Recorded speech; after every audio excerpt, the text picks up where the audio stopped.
Assalamualaikum warahmatullahi wabarakatuh. Kembali lagi di YouTube channel saya.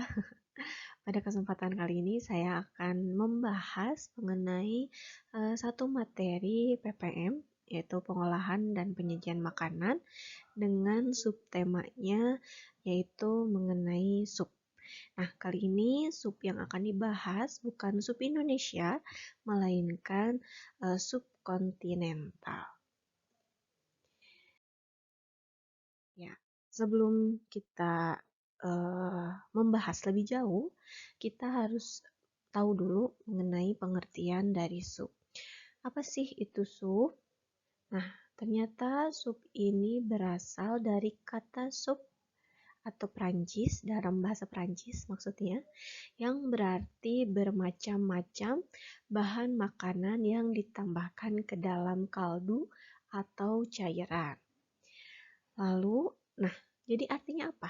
Jadi artinya sup itu dapat diartikan sebagai makanan berkuah atau cairan yang mungkin dalam keadaan bening atau tin, lalu ataupun kental atau thick. Jadi bening itu tin, kental itu adalah thick. Dan tergantung juga pada bahan-bahan lain yang ditambahkan ke dalam sup itu. Lalu ada fungsi sup. Nah, fungsi sup sendiri ada 3. Yang pertama adalah untuk membangkitkan selera makan. Yang kedua adalah untuk menetralkan rasa tajam dari appetizer. Jadi sup ini dihidangkan kedua setelah appetizer. Jadi bila kita sedang ada jamuan atau table manner, biasanya hidangan yang pertama itu adalah appetizer atau hidangan pembuka. Lalu yang kedua ini ada sup. Lalu yang ketiga itu ada main course, ada hidangan utama. Dan yang terakhir itu adalah dessert atau hidangan penutup. Lalu, fungsi yang ketiga sendiri adalah sebagai hidangan utama. Nah, seperti Hungarian goulash soup dan minestrone soup. Jadi, fungsi sup juga sebagai sup, namun fungsi lainnya itu bisa juga sebagai hidangan utama gitu. Jadi, jika sup itu berfungsi sebagai hidangan utama, biasanya sup tersebut memiliki kandungan karbohidrat yang banyak gitu, di antara kandungan protein ataupun sayuran ataupun daging-dagingan yang lain gitu ya. Itu dari fungsi sup sebagai hidangan utama atau main course. Nah, selanjutnya adalah bahan-bahan sup. Bahan-bahan sup ini ada 4 bahan. Yang pertama adalah bahan dasar. Nah, bahan dasar ini biasanya adalah bahan cair, baik itu kaldu maupun susu ya. Jadi tergantung bahan cair yang akan digunakannya itu apa. Lalu yang kedua adalah bahan isi. Nah, isinya kira-kira apa nih yang akan kita buat untuk menjadi sup? Apakah itu sayuran atau daging-dagingan atau seafood? Nah, ini adalah bahan isinya. Lalu yang ketiga adalah bahan pengental. Bahan pengental ini biasanya dari roux ya. Roux itu berupa campuran dari tepung terigu dan juga mentega yang dicairkan. Nah, ataupun bahan pengentalnya bisa dari krim, cooking cream, ataupun bahan pengentalnya dapat berasal pun dari bahan makanan itu sendiri. Dan yang keempat adalah bahan pemberi aroma dan rasa. Pemberi aroma itu bisa dari lada bubuk ataupun dari herbs yang lain, sedangkan pemberi rasa itu bisa dari garam ataupun penyedap.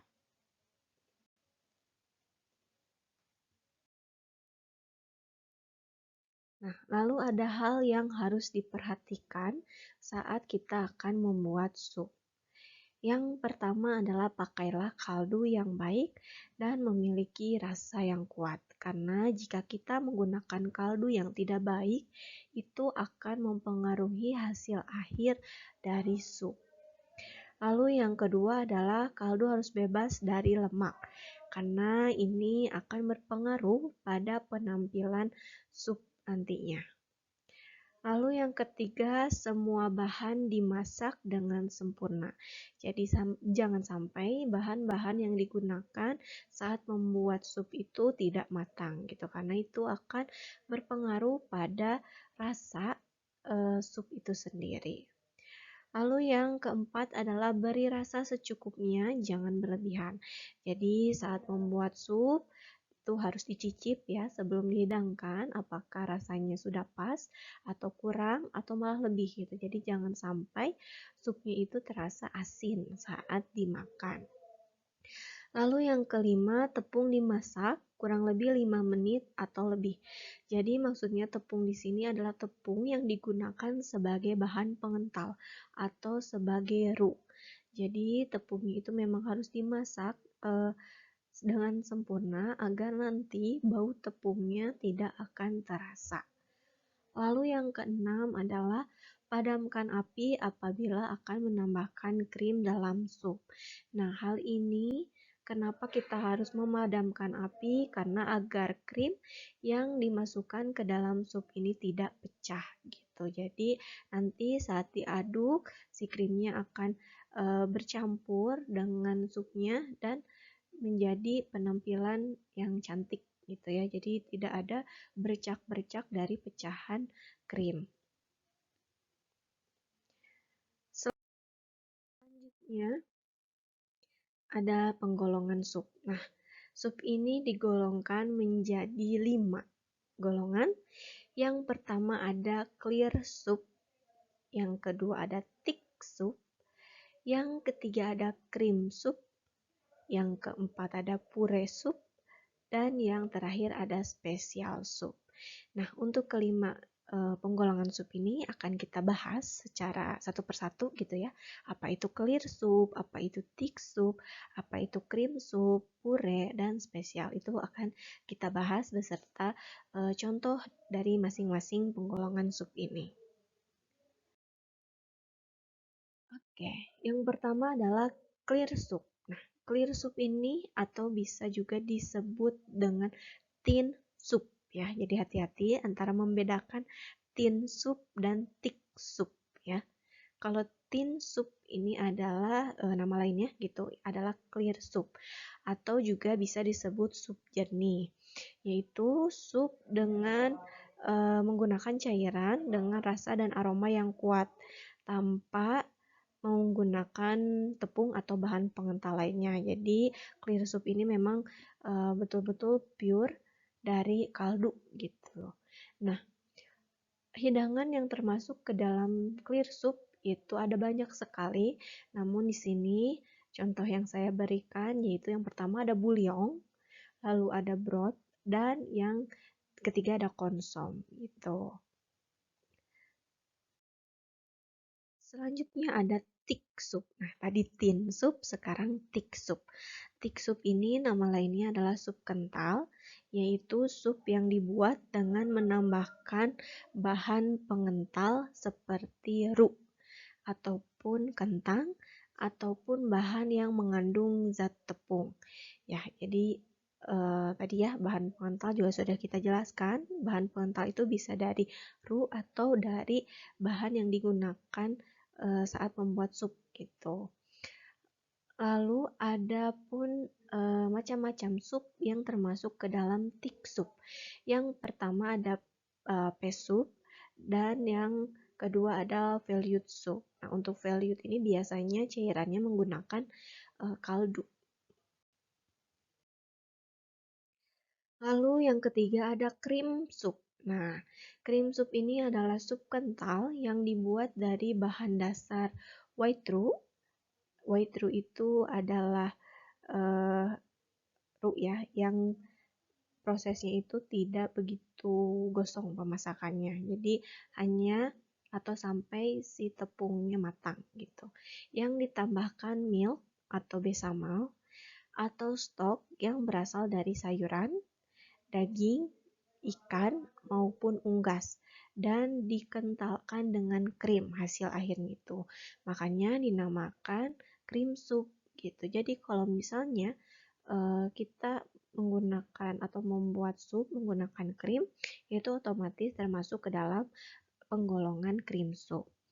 Lalu ada pun contoh-contoh dari cream soup. Yang pertama adalah cream of asparagus, ada cream of corn soup, ada chowder, dan ada biscuit. Lalu selanjutnya ada puree soup. Nah, berbeda dengan ketiga sup yang tadi, sup yang keempat ini adalah sup yang dikentalkan dengan sayur-sayuran yang dihancurkan ke dalam stok, dan sayuran tersebut adalah bahan utama dari sup itu gitu. Jadi misalnya kita akan membuat carrot puree soup. Nah, itu bahan utamanya adalah uh, wortel yang dikental, wortel yang dihancurkan lalu ditambah dengan bahan cair yaitu stok. Itu sudah termasuk ke dalam puree soup. Nah, biasanya juga jika kurang kental, puree soup ini ditambahkan puree kentang, leek, dan onion.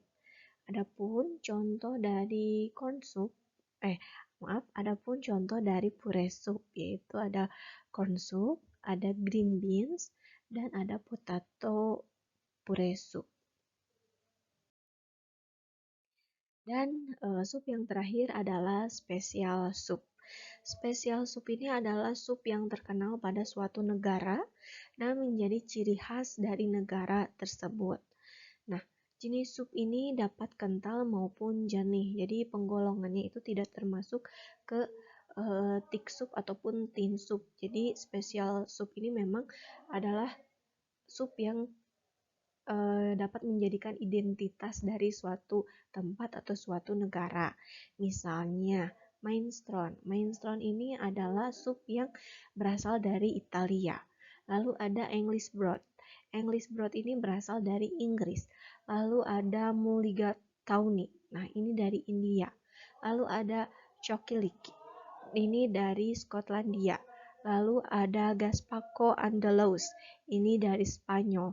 Dan yang dari Indonesia sendiri terkenal dengan spesial supnya yaitu soto. Jadi memang spesial sup ini adalah sup-sup yang terkenal atau menjadi identitas dari suatu tempat atau suatu negara. Ya, itulah materi pada hari ini.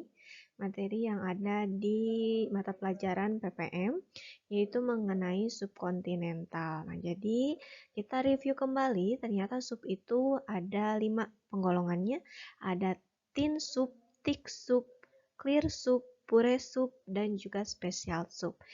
Silakan dipahami dulu. Jika ada yang ingin ditanyakan terkait materi hari ini, silakan komen di kolom bawah dan nanti saya akan menjawab dari pertanyaan-pertanyaan yang diajukan. Kalau begitu, saya tutup pertemuan hari ini. Wassalamualaikum warahmatullahi wabarakatuh.